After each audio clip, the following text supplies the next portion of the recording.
porque el texto para esta noche son el versículo 7, 8 y 9. Quiero decirles que el autor de la epístola de Pedro es Pedro. Algunos estudiosos de la Biblia no creen que Pedro fue el autor, porque Pedro habla de profunda teología profunda, pero era un simple pescador, un hombre tosco, pueblerino, yo diría un hombre casi ignorante. Y por eso es que muchos estudiosos de la Biblia dicen, ¿cómo es que un hombre así, sencillo, simple, sin mucha instrucción, un pescador inculto, cómo pudo haber escrito la epístola con un contenido teológico profundo? Es que la gente que a veces discute eso no conoce el poder transformador de Cristo. Yo conozco gente que aprendió a leer leyendo la Biblia y hoy día es gente culta, pero su primer paso fue la convivencia con Dios. Porque cuando Dios llega a tu vida no te transforma solo en la vida espiritual, te hace crecer intelectualmente, te hace crecer profesionalmente, te hace crecer en todas las áreas de la vida, inclusive financieramente. Pero tú no tienes que buscar a Jesús por causa del crecimiento profesional ni financiero, ¿no? Tienes que buscar a Cristo para transformar tu vida. Y cuando tú te dejas transformar por Jesucristo, pues Él termina la obra que ha empezado en ti, porque Él nunca comienza un trabajo y lo deja por la mitad, Él lo termina. Y ahora encontramos aquí un Pedro teólogo, cuando fue un simple pescador. Nunca estudió una facultad de teología, nunca hizo maestría, nunca hizo doctorado, y hoy día los doctores en teología gastan horas y horas para tratar de entender a Pedro. Y yo estoy analizando la epístola de Pedro. Ayer Pedro estaba hablando de la fe. Pedro decía así: no te preocupes con relación al día de tu salvación. Si te vas a salvar o te vas a perder, no te preocupes. Tú vas a ser protegido por la fe. La fe te va a proteger. Y anoche yo estaba explicando que la fe es la confianza que tú tienes en Dios. Cuando tú dices, yo tengo fe, estás diciendo, yo confío en Dios. La confianza en Dios. Pero para que tú puedas confiar en Dios, tienes que convivir con Dios. Porque tú no puedes confiar en alguien que no conoces. Y no puedes conocer a alguien con quien no convives. Ustedes no me conocen, pero mi hijo sí me conoce. Ustedes no me conocen, pero mi esposa sí me conoce. ¿Por qué? Porque ellos conviven conmigo. Ustedes no. Ustedes me ven una vez, pero eso no es conocer. No es porque me viste escuchar, predicar un sermón, y ya conozco al pastor Bullón. Conoces mi cara, pero no conoces cómo reacciono yo delante de las dificultades, delante de los momentos difíciles. Pero los que conviven conmigo sí, porque para conocer a una persona hay que convivir. Entonces, para confiar en Dios tienes que convivir con Dios. Si no convives con Dios, no lo puedes conocer. Y si no lo conoces, no puedes confiar. Y si no confías, no tienes fe. Entonces, ¿qué fe te va a guardar para el día final? Porque Pedro en el texto de anoche decía, es la fe la que te va a guardar para el día de la salvación. Conocer a Jesús. ¿Cómo se convive con Jesús? Estudiando la Biblia todos los días, aunque no tengas ganas de estudiar la Biblia. ¿Por qué digo aunque no tengas ganas? Porque generalmente no te va a dar ganas de estudiar la Biblia. ¿Por qué? Porque tienes naturaleza pecaminosa, y a la naturaleza pecaminosa pues le gusta ir a la iglesia, cantar, emocionarse, escuchar un sermón y listo ya. Eso es lo que le gusta a la naturaleza pecaminosa, pero eso no es convivir con Dios. Si tú quieres convivir con Dios, tienes que estudiar la Biblia todos los días, aunque no tengas ganas de estudiar. Tienes que orar, aunque no tengas ganas de orar. Y tienes que buscar a una persona y traerla para Jesús, como hizo Claudia.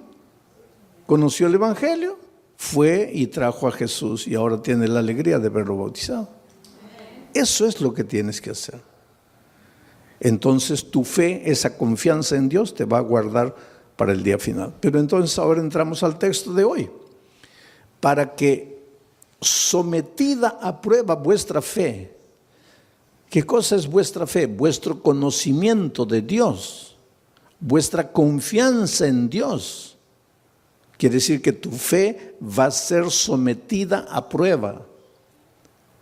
Y va a ser sometida a prueba mucho más preciosa que el oro. Esto es interesante. Los mineros agarran el oro y lo ponen a altas temperaturas de fuego. ¿Para qué? El oro es colocado a tan altas temperaturas de fuego que el oro se vuelve líquido, comienza a hervir el oro. De tanto calor comienza a hervir el oro. Y entonces le echan algunas mezclas químicas para que toda la escoria vaya saliendo. Y sale toda la escoria y se queda el oro puro. Y cuanto más fuego le ponen al oro, más puro se queda el oro. Por eso ustedes han escuchado hablar de oro 18 quilates, 22 quilates. Eso es pureza del oro. Y el oro más puro es el oro que ha sido más quemado. Ahora es interesante, porque si le colocamos fuego a este púlpito, el fuego lo quema.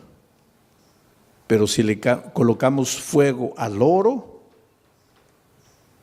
el fuego lo purifica al oro. Destruye al púlpito, pero purifica al oro. Ahora dice el texto bíblico de Pedro que el fuego es la prueba, son las pruebas de la vida. Dios manda, no voy a decir manda, Dios permite que las pruebas lleguen a tu vida. Estoy diciendo Dios permite, no Dios manda, Dios permite. Porque te voy a decir una cosa, y entiende bien esto. ¿Qué cosa es prueba? Todo lo que te hace sufrir, lo que te hace llorar, lo que te aflige, pérdida del empleo, tu hijo se enferma, tu mamá muere, tu esposo te abandona. Aflicciones, pruebas, todo eso, por favor, nunca digas Dios me está mandando la prueba, porque Dios no manda pruebas. Todo lo que te hace sufrir no viene de Dios, viene del diablo. Porque Dios dice, he aquí los pensamientos que tengo acerca de ti, pensamientos de paz y no de guerra, pensamientos de amor y no de odio. Dios solo quiere lo mejor de lo mejor para ti, pero vives en un mundo de dolor. Hasta que Cristo venga, estamos peregrinando en el desierto del dolor de esta vida. Y muchas veces quien nos manda el sufrimiento, el dolor, es el diablo. ¿Y por qué te hace sufrir el diablo? Esto es interesante y esta noche vas a entender. ¿Por qué el diablo te hace sufrir? Tú no le has hecho nada al diablo. ¿Por qué te hace sufrir? Porque Él es el origen de la enfermedad, Él es el origen de los accidentes, Él es el origen de las tragedias. Todo lo que te va mal en la vida es porque Él está por detrás de eso.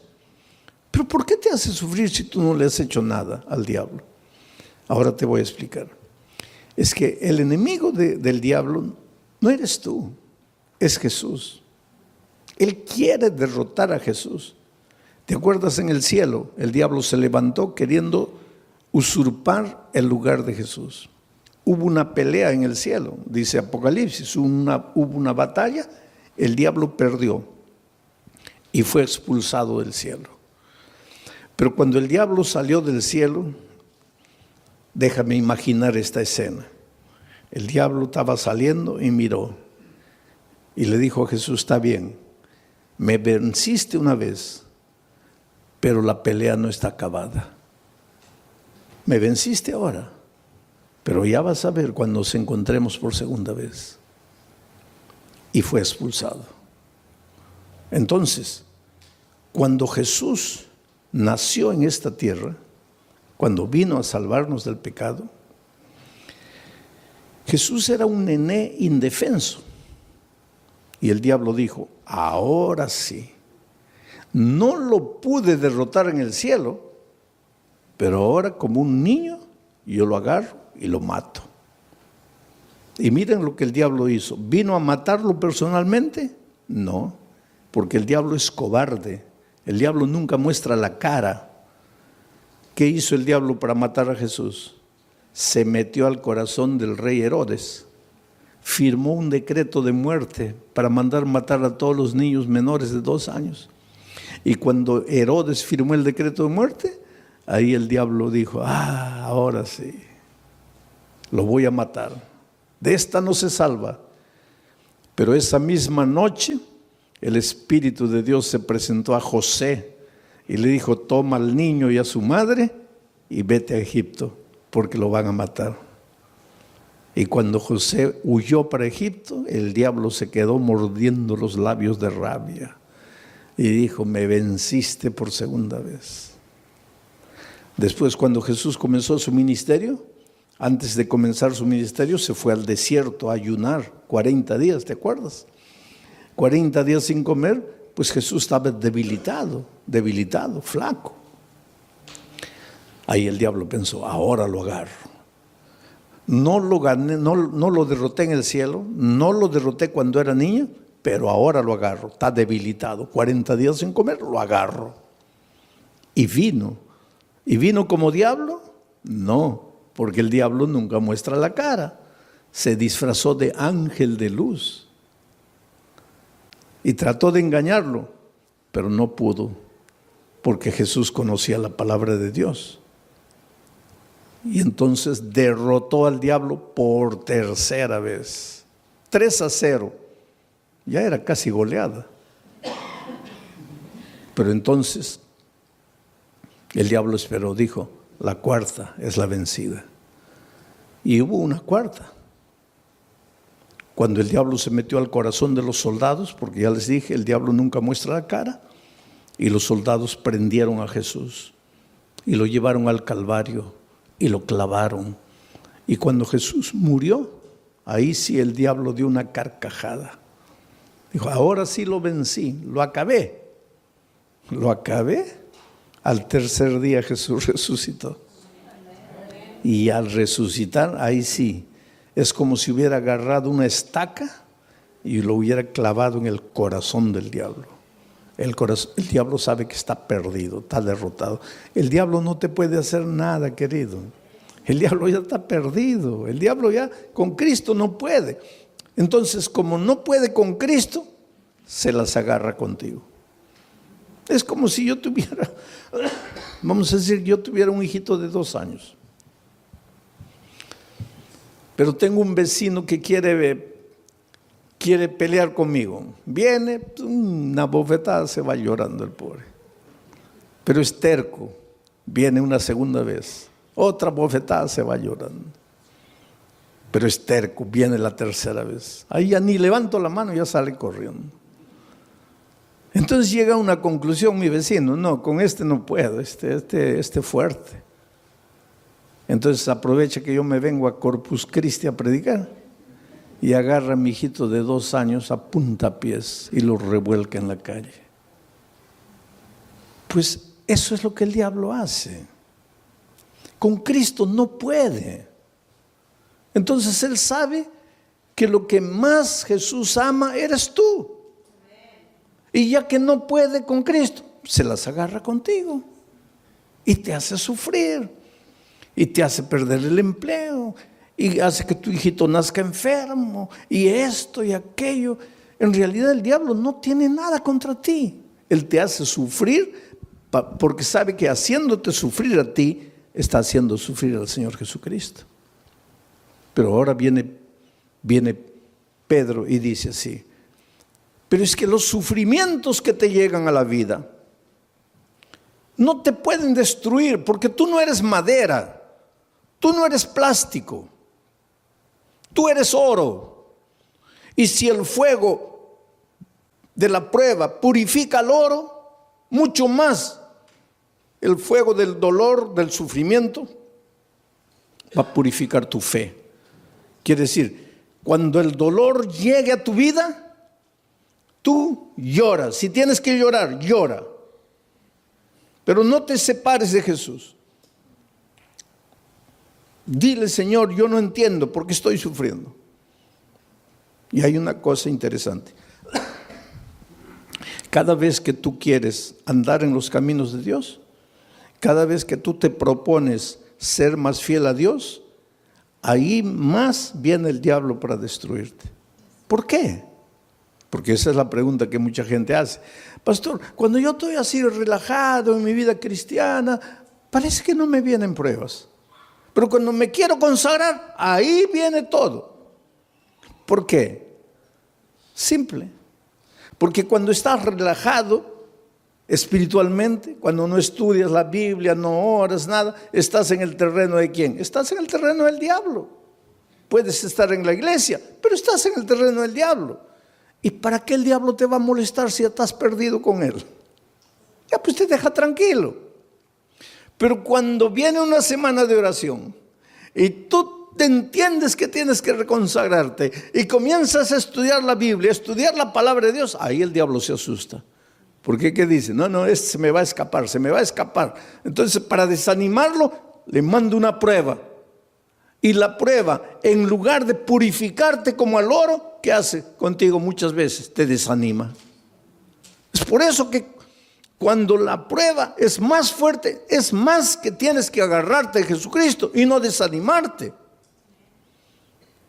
En el Brasil yo estaba haciendo una campaña evangelística en un estadio, y una señora que no era adventista, no era cristiana, nada, nunca iba a ninguna iglesia, nada, pero era una buena mujer, sentimientos nobles. Hay mucha gente que no está en ninguna iglesia, no conoce la palabra de Dios, pero pues escucha la voz de Dios en su corazón y camina, anda bien. Y de repente esta señora vio en la televisión la propaganda de que yo iba a predicar esa noche en el estadio. Ahora, ese día era su cumpleaños. Y de mañanita el esposo entró al cuarto y le dice, mira hija, estoy sin mucho dinero, no he podido comprarte un buen regalo, pero te he comprado un regalito. Y le dio una cajita.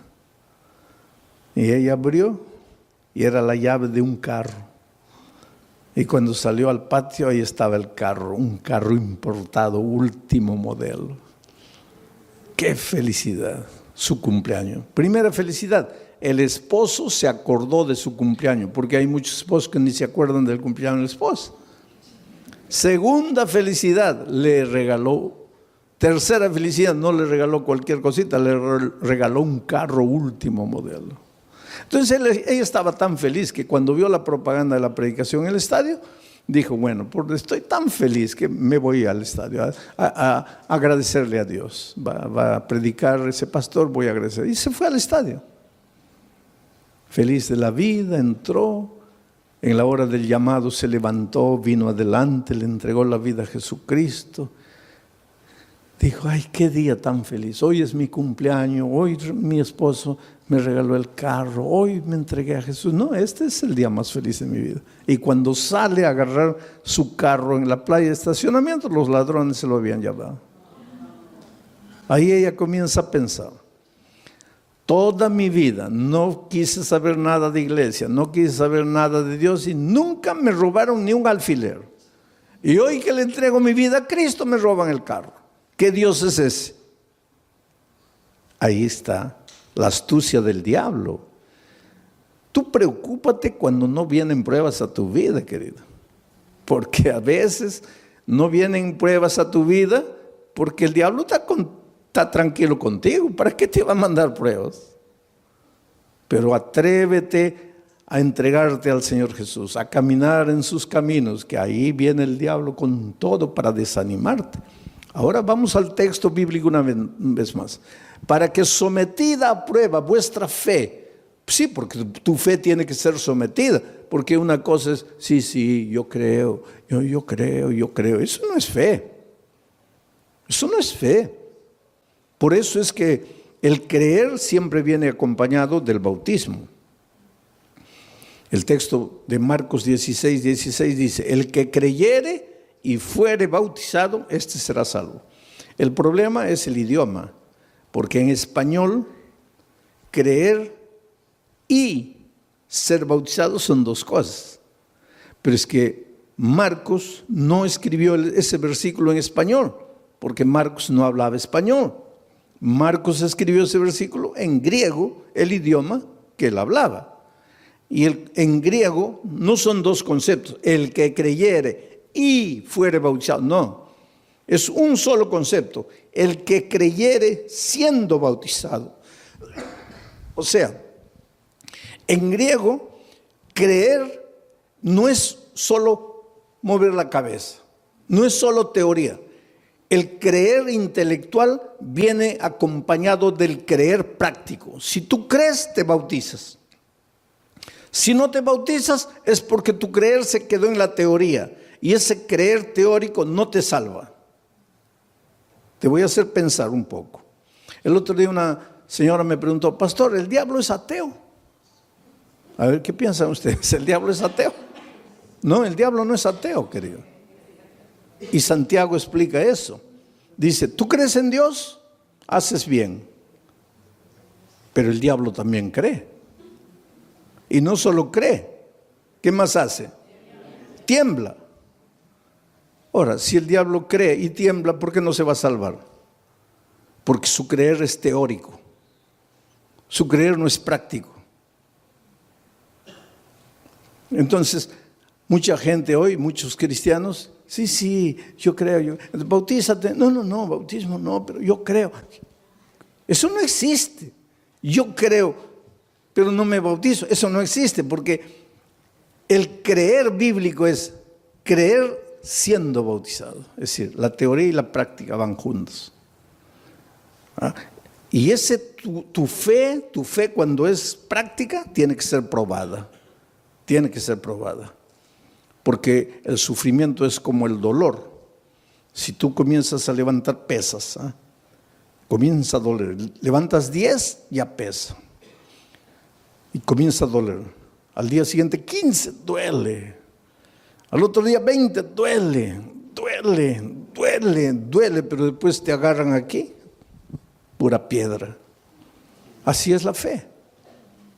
Cuanto más te duele, cuanto más dolor viene, cuanto más sufrimiento, tu fe más fuerte, más fuerte, más fuerte. Es por eso que en medio del dolor tienes que agradecer a Dios, porque Él sabe, Él no te manda el dolor, pero Él aprovecha el dolor que el diablo te manda para fortalecer tu fe. Para que sometida a prueba vuestra fe, mucho más preciosa que el oro, el cual, aunque perecedero, se prueba con fuego. El oro que perece, que es de esta tierra, se prueba con fuego. Entonces, si el oro se prueba con fuego, la fe, que vale mucho más, ¿cómo no se va a probar con fuego? Claro que tiene que venir el fuego del dolor.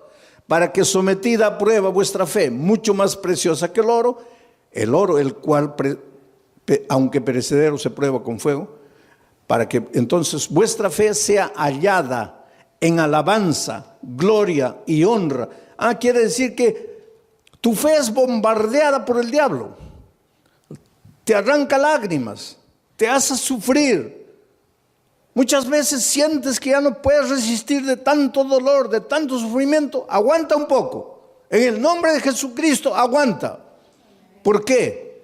Porque tu dolor se va a transformar en alabanza, gloria y honra. ¿Pero cuándo?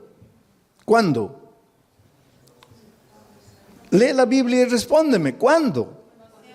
Cuando Cristo venga. Ahora me vas a decir: pastor, pero cuando Cristo venga todavía. Yo preferiría ahora. Pues eso es lo que mucha gente hace. Prefiere la hora, cortito, y pierde la eternidad toda. Yo cuando era chico, íbamos a salir de vacaciones, las pocas, tal vez la única vacación que salí con mi padre, mis hermanos. Íbamos a viajar a un lugar donde no había dentista, no había nada. y me comenzó a doler el diente, ¿no? Y mi padre me dice, mira, antes de salir vamos a arrancar el diente. Yo soy de aquellos tiempos en que dolía el diente, arrancaba. Hoy día no, eso es un crimen. El diente te duele, hay que restaurarlo. Pero yo soy de los tiempos, dolía, arranca, dolía, arranca. Había muchachitos de 20 años que ya no tenían un diente todo arrancado porque comenzaba a doler, arrancaban. ¿Cómo ha progresado la odontología también? Hoy día es un asesinato arrancar un diente. Pero pues mi padre me dice, oye, vamos a arrancar el diente porque... No, pero me va a doler. ¿Cuánto te va a doler? Te va a doler un día. Pero vas a disfrutar de las vacaciones. No. Oye, vamos a ir a un lugar donde no hay dentista. Vamos a arrancar el diente. No, que no. Fuimos de vacaciones. Y el dolor aumentó y aumentó y aumentó. Se me arruinaron las vacaciones. Todo el mes llorando dolor. Y ahí mi padre me decía, ahí. Yo no te dije, mejor sufre un día y disfrutas de 30 días de alegría. Ahora, tú preferiste el día de gozo y 30 días de sufrimiento. Entonces la vida cristiana es igualita, querido. En este mundo vas a encontrar dificultades, especialmente si quieres seguir a Jesucristo, porque el diablo es astuto. Tú tienes un buen empleo, pero ahora descubres que el sábado es el día santo del Señor y quieres guardar el sábado. Ya vienen los problemas. Pero hay una cosa, no te desanimes. El diablo te puede hacer sufrir un día, 2 días, 3 días, pero hay un tercer día. Cuando Cristo murió en la cruz del Calvario, el diablo dio la carcajada y dijo, ahora sí lo vencí, se acabó. Al siguiente día el diablo seguía dando la carcajada, lo vencí, lo maté. Al tercer día amaneció dando la carcajada y de repente la carcajada del diablo paró en seco, porque la tierra se abrió y Cristo resucitó. El diablo se puede reír de ti hoy, se puede reír de ti mañana, pero al tercer día va a tener que tragar la carcajada, porque Dios puede permitir que el diablo te haga sufrir un día, 2 días, 3 días, pero llega el momento en que Dios te va a devolver todo lo que el diablo te quitó. Así fue con Job. Le quitó la hacienda, le quitó los hijos, le quitó el dinero, le quitó todo, la esposa prácticamente, le quitó todo. Pero cuando llegó el momento, Dios le devolvió todo. Y se lo devolvió en doble. El doble de hacienda, el doble de dinero, el doble de camellos, el doble de ganado, el doble de hijos. Lo único que no le devolvió en doble fue la mujer. Pero todo lo demás le devolvió en doble. Dios es grande, querido. Cuando venga el dolor a tu vida, no te preocupes. ¿Por qué sufro? Dios me ha abandonado, Dios me ha dejado. No, querido, Dios no te ha dejado. Dios no te ha abandonado. Él tiene un plan para ti. ¿Y sabes por qué muchas veces permite que el dolor llegue a tu vida? Porque es la única manera de purificarte a ti mismo. A veces es en el dolor que aprendes a ser paciente. En el sufrimiento, en las lágrimas, aprendes a depender de Dios. Y esta vida cristiana es dependencia de Dios. Y esa disciplina de aprender a depender de Dios, muchas veces solo con el dolor. Vamos a seguir leyendo. El siguiente versículo. Versículo 8. ¿A quién amáis? Está hablando de quién, de Jesucristo, porque dice que vuestra fe va a ser recompensada con gloria, honra, alegría cuando Jesús venga. Cuando Jesús venga, Jesús a quien amáis sin haberle visto, en quien creyendo, aunque ahora no lo veáis, os alegráis con gozo inefable y glorioso. Mira, a quien amáis sin haberle visto. ¿Tú vives con Jesús hoy? Sí, pero no como los discípulos que pudieron verlo. Por eso Jesús le dijo a los discípulos: bienaventurados los ojos de ustedes que pueden ver lo que los profetas quisieron ver y no pudieron. Estaba hablando del mismo. Los profetas siguieron a Jesús solo por la fe. Nosotros hoy también lo seguimos solo por la fe, pero los discípulos tuvieron un privilegio único. Ellos lo vieron físicamente. Pero aunque nosotros no podamos verlo físicamente, igual podemos verlo a través del estudio de la Biblia, de la oración y trayendo una persona para Cristo. Estamos conviviendo con Jesús. Pero aquí el asunto es, ¿quién escribe a quien amáis sin haberle visto? ¿Quién escribe este versículo? Pedro. ¿Y Pedro lo vio? ¿Y lo amó? ¿Y por qué lo traicionó? Ustedes se acuerdan que después de la traición, Jesús ya había resucitado y los discípulos estaban en la playa. Y el pobre Pedro, cuando Jesús apareció en la playa, estaba mirando para otro lado, avergonzado. Ay, ¿qué me va a decir? Que lo he traicionado, porque después de la crucifixión ya no lo vio. Ahí se encontraron en la playa con Jesús resucitado. Y Jesús apareció y Pedro: ay, Señor, en algún momento me va a llamar aparte, me va a dar una bronca porque lo traicioné. Y efectivamente, en un momento, Pedro se acercó. Jesús se acercó y Pedro dijo: ahora viene la paliza. Y Jesús le hizo una pregunta: Pedro, ¿me amas? La última cosa que Pedro imaginaba era esa pregunta: ¿me amas? Sí, Señor. No, Pedro. ¿Cómo sí, Señor? Te estoy preguntando si me amas. Sí, Señor. No, calma. ¿Por qué tanta prisa? No me has entendido. Te estoy preguntando si me amas. Y ahí él se dio cuenta de por qué Jesús le preguntaba eso. Y comenzó a llorar. Y dijo: Señor, yo sé, tú sabes todas las cosas. Tú no tienes ninguna razón para creer que yo te amo. Te he fallado. Pero me das la oportunidad de amarte. Y Jesús le dijo: claro que sí. Y todavía te voy a confiar una misión: predicar el Evangelio. Y algunos días después, Pedro se levanta para predicar un sermón y bautiza a 3,000 personas. La pregunta esta noche es: ¿tú quieres resistir en la prueba? Cuando el dolor venga, ¿no quieres traicionar al Maestro? Entonces la pregunta es: ¿tú amas al Señor Jesús? Porque Pedro después de haber pasado todo eso dice: a quien amáis sin haberle visto. ¿Por qué dice a quien amáis sin haberle visto? Porque él sí lo había visto.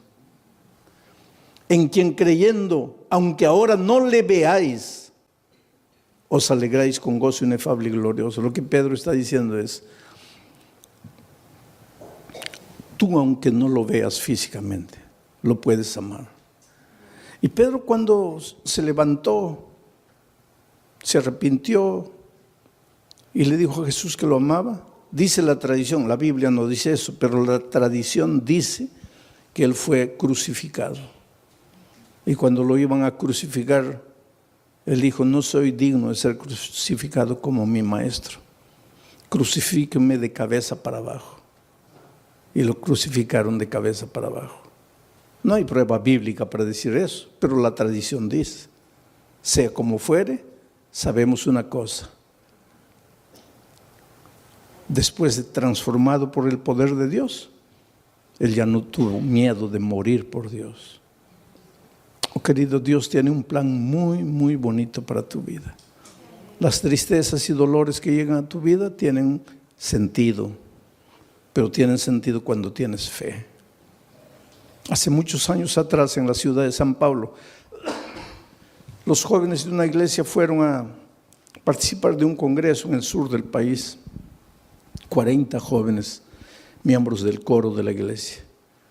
Y el sábado en la noche, terminado el congreso, regresaban para San Pablo.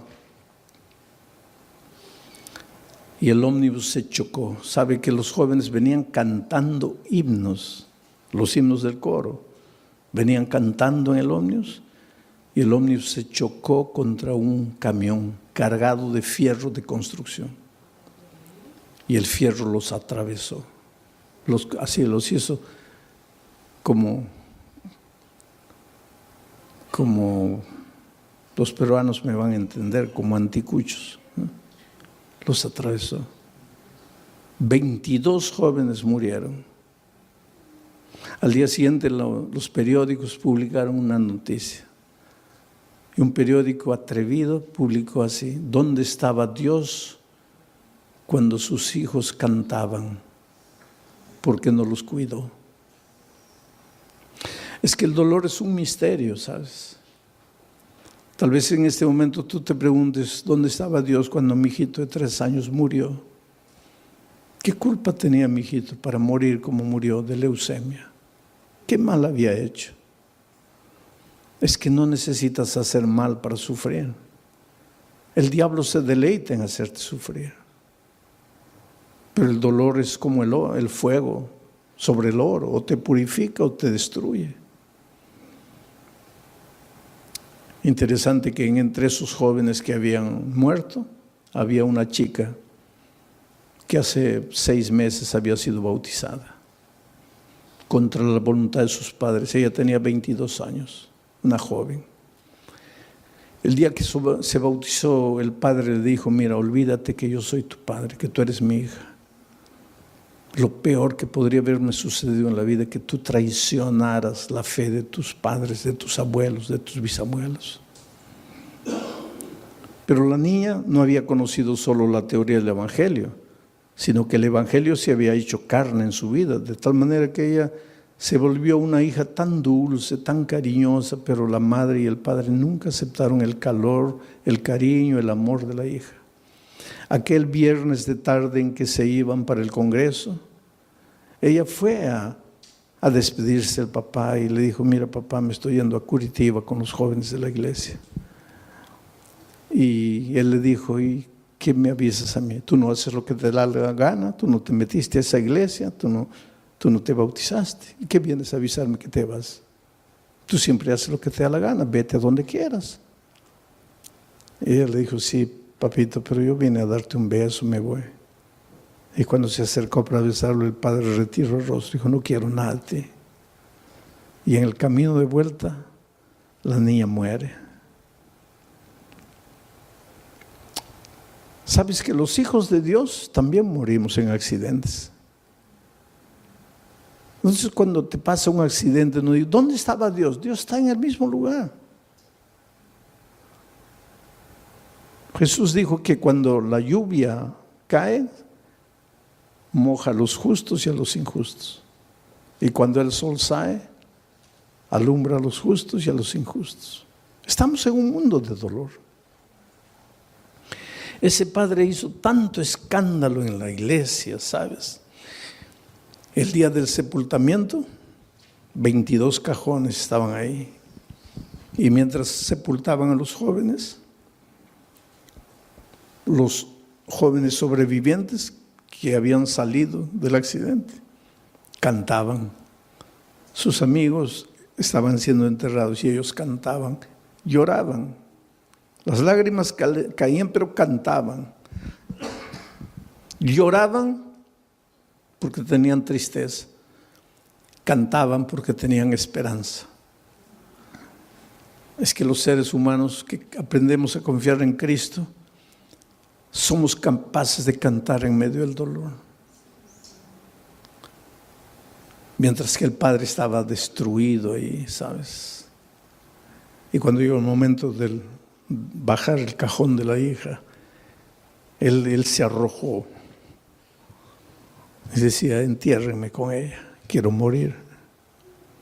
Y abrazando al cajón le decía: mira, hijita, el viernes me quisiste dar un beso y yo no sabía que era el último beso y te rechacé. Por favor, perdóname. Quiero morir, quiero morir, quiero morir. Fue una escena triste, dramática, cuando sacaron al padre, terminó el entierro, todos se fueron. El hombre se quedó solito junto a la tumba de su hija. Y la mejor amiga de su hija, que salió viva del accidente, que fue justamente la que la llevó al Evangelio, al conocimiento de la palabra de Dios, Ya cuando se estaba yendo, volteó y vio que el papá de su amiga estaba ahí junto a la tumba y dijo: voy a volver. Yo sé que él no quiere hablar con nadie, pero voy a volver. Y volvió. Y se paró junto a él. Y él la miró: ¿qué quieres? Le dijo: mire, su hija va a resucitar. ¿Qué? Su hija va a resucitar. ¿Cómo va a resucitar? Porque la palabra de Dios dice, y te voy a leer aquí, porque él le había dicho: yo no entiendo, yo no los entiendo a ustedes. Ustedes son locos. Yo estoy aquí destrozado, mi hija muerta, y ustedes cantando. Ustedes son locos. Ustedes no tienen sentimiento. Y pues la chica le dice: sí, señor, pero usted se dio cuenta que nosotros no solo cantábamos, también llorábamos. Llorábamos porque nos da tristeza que nos estamos despidiendo en esta vida. Pero cantábamos porque tenemos la esperanza, porque su hija va a resucitar y yo la voy a abrazar a mi amiga. Pero ¿cómo va a resucitar? Y entonces la hija agarró el texto bíblico y le dice: aquí está, cuando suene la trompeta, los muertos en Cristo resucitarán primero. Su hija va a resucitar porque murió en Cristo. Y ese hombre que estaba derrotado abrió los ojos así, dice: ¿quiere decir que mi hija va a resucitar? Sí, Señor. ¿Quiere decir que yo la voy a poder ver? No sé, Señor. ¿Cómo no sabe? ¿No dice que va a resucitar? Va a resucitar. Pero entonces la voy a ver. Ahí no sé. ¿Pero cómo no sabes? Porque dice: los muertos en Cristo. Mi pregunta es: ¿usted está en Cristo? Si usted está en Cristo, la va a ver, la va a abrazar, va a vivir eternamente con ella. Pero si usted no está en Cristo, ¿y qué hago para estar en Cristo? Porque yo quiero abrazar a mi hija. Y ella le dijo: abra su corazón aquí, dígale que ama a Jesús, que quiere caminar con Él, que quiere estudiar su palabra. Y tú sabes que ese hombre se bautizó, la esposa se bautizó, los hijos se bautizaron.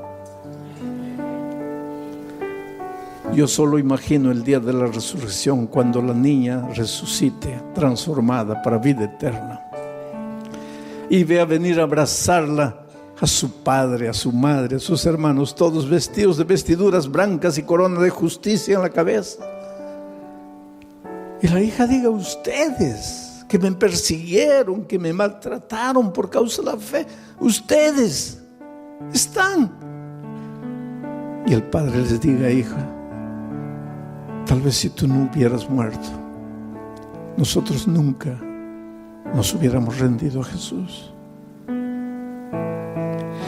El dolor no llega sin motivo. El dolor tiene un motivo. El dolor llega para purificarte, a veces llega para sacudirte, para hacerte pensar. Por eso la Biblia dice: hoy es el día de buena nueva, hoy es el día de salvación. Y por eso te voy a hacer una invitación. Esta invitación no es para los miembros de iglesia bautizados, porque ustedes un día pues ya se levantaron, ya fueron adelante entregándole la vida a Cristo. Esta invitación es para ti, querido, que estás estudiando la palabra de Dios, estás conociendo el Evangelio. Esta noche has recibido la invitación de un amigo, de un vecino, de un compañero de trabajo, de un pariente, y has venido esta noche.